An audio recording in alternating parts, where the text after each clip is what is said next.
Welcome back.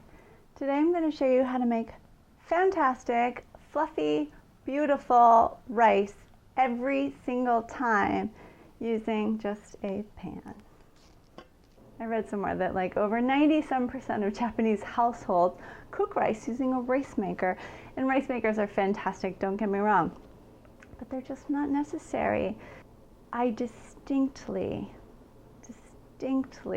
remember the first time I had fantastic rice.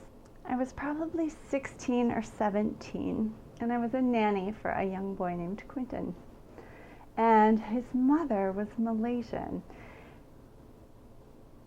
I remember walking into her kitchen, and the aroma and the fragrance of food that I had never smelled before, food that I knew nothing of, spices that I had never even tasted before, filled this house. And I remember asking her, like, what is that smell? It was divine. Well, come to find out, it was a pot of basmati rice, and that was it. That was all she was cooking. And I remember tasting it, looking up at her and saying, what is this? Like, how do you make this? I've had rice before, but I've never had anything that tasted like this. And so the secret is, there's really no secret. It's the variety of rice. If the only variety of rice you know is Uncle Ben's, you have an amazing, amazing journey ahead of you. Because there's so many fantastic rices out there. There's fragrant jasmine, there's black, there's chewy, there's glutinous. It's immense. I have a cookbook that's like this thick, and it's just about rice, if that gives you any idea. So if your rice repertoire exists solely of like American white, short grained, or whatever variety you get in a little plastic bag at the supermarket, you're in for a treat. I love supporting local. I love that I can buy olive oil from my neighboring state to the south. Foods that have traditionally been imported are now being made by artisans and small batch producers all over the country. And so it's easy to source ingredients that were once only available from other countries here locally, and I love that. However, I do not love Californian basmati rice. I actually have never had a good domestic basmati rice. So I always source Indian basmati when I can. It's unparalleled in its flavor, in the texture, the quality. It's just a superior rice. So if all you can get is California basmati, I'm sorry about that. But a lot of times, generic brand basmati rice will be from India. So don't despair if you can't find it.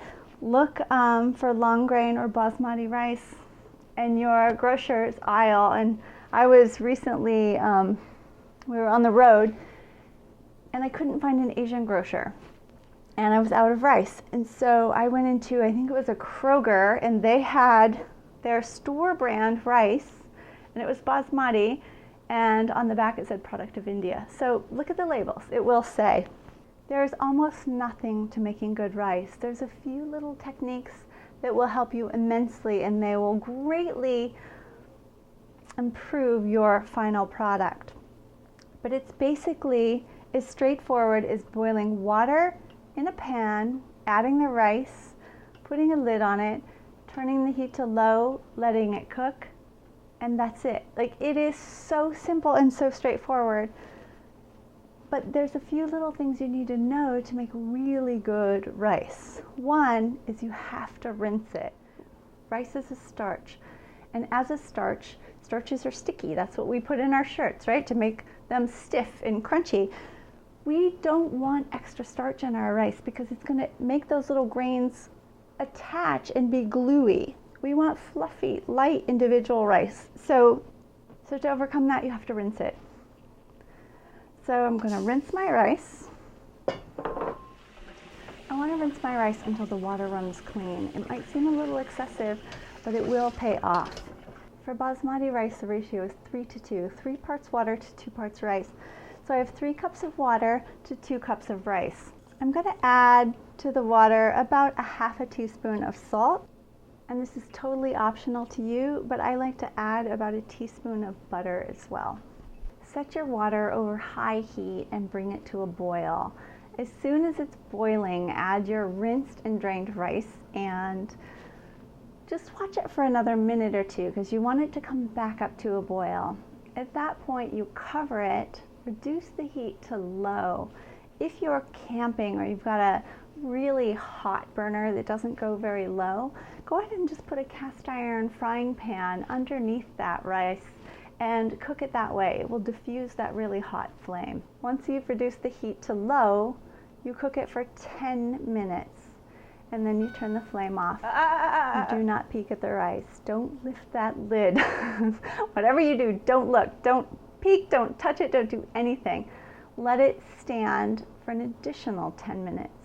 What this does is it steams the rice and it just ensures perfect cooked rice.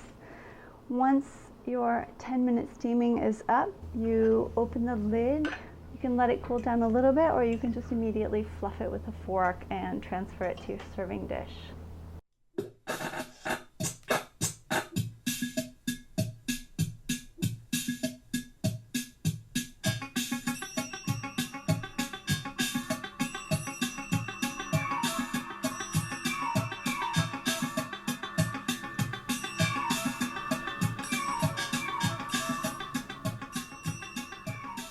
So what are our steps? Rinse the rice, boil the water, add the rice, reduce the heat, steam. That is it. It's so easy, and I don't know why rice gets such a bad rap because it's pretty straightforward to make. And although I do have a rice cooker, I generally, probably 9 times out of 10, I just make it on the stove. It's what I know. It's easy. It comes out wonderful every time. Thank you for being here. Thank you for watching. And may your rice always be fluffy and separated and simple. Enjoy your day.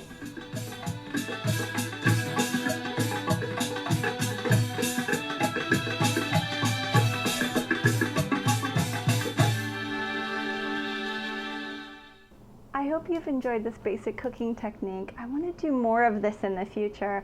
Just the fundamentals of cooking and how to cook really simple but basic stuff. And with this kind of knowledge, then you just can expand your cooking repertoire. Or if something scares you and you see it done in just such a simple, easy way, then it might encourage you to get back into the kitchen and try it again. And that is my hope for you. So thank you for this. If there are other basic techniques that you would like to see done or things that you've tried and maybe didn't turn out so well, leave them in the comments below and I'll do my best to get to them in future videos. So thank you, happy rice cooking, and I'll see you next time.